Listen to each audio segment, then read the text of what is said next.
Hi friends, welcome to my channel. ఈరోజు మనం మహాభారతంలో ఒక క్యారెక్టర్ గురించి మాట్లాడుకుందాం. చాలా అద్భుతంగా ఉంటుంది. మనకి యాక్చువల్గా ఏంటంటే మహాభారతం అనగానే మనకు గుర్తొచ్చేది కౌరవులు, పాండవులు. వాళ్ళ మధ్య జరిగిన యుద్ధం, మధ్యలో శకుని, ఇలా ఇలా ఇవే గుర్తొస్తాయి. కానీ అసలు కౌరవులు ఎంతమంది? 100 మంది, ఒక ఆడబిడ్డ, అంటే మొత్తం కలిపి 101.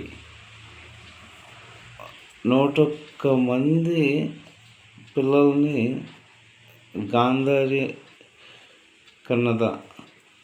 ఓకే, దీని గురించి మనం తెలుసుకుందాం. ఇది చాలామందికి తెలియదు అని అనుకుంటున్నా. తెలిసిన వాళ్ళు తెలియని వాళ్ళ గురించి మాత్రమే ఇది.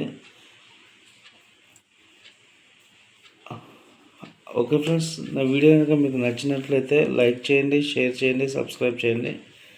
ఓకే, ఇప్పుడు ముందుగా మనం టాపిక్లోకి వెళ్దాం. యాక్చువల్గా గాంధారి ప్రెగ్నెంట్గా ఉన్నప్పుడు ఏం జరుగుతుంది అంటే, ఆమె బిడ్డలను కనలేని పొజిషన్లో ఆమెకి కోపం వచ్చి తన యొక్క పిండాన్ని పోగొట్టుకుందామని చేతితో కొట్టుకుంటుంది. అప్పుడు ఏమవుతుందంటే, అలా కొట్టుకోవడం వల్ల తీవ్రంగా రక్తస్రావం అయ్యి మాంసపు ముద్దలా బయటపడిపోతుంది అన్నమాట. అప్పుడు వేదవ్యాసుడు ఏం చేస్తాడు అంటే, ఆ మాంసపు ముద్దని 101 నెయ్యి పాత్రలు, చిన్న చిన్న నెయ్యి పాత్రలు ఉంటాయి కదా, అలా నెయ్యి పాత్రలను 101 తీసుకొని ఆ మాంసపు ముద్దని 101 పాత్రల్లో పెట్టి ఒక్కొక్క పాత్ర నుంచి ఒక్కొక్క పిండాన్ని మనిషిలా తయారు చేస్తారన్నమాట. అలాగా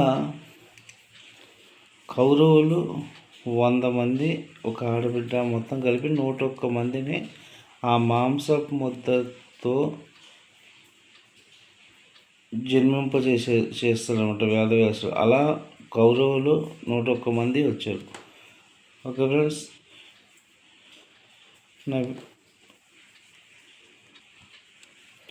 ఇలా పుట్టిన కౌరవులకి మొత్తం 100 మంది. మన ఇంట్లో ఒకళ్ళిద్దరికి పేర్లు పెట్టడానికి మనం ఎంతమందిని ఎన్ని రకాలుగా ట్రై చేస్తాం.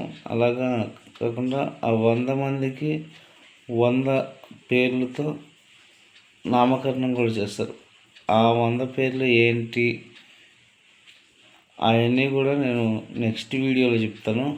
ఒకవేళ మీకు కనుక ఆ 100 నేములు కనుక మీకు తెలిసినట్లయితే కామెంట్ బాక్స్లో టైప్ చేయండి. Okay friends, thanks for watching.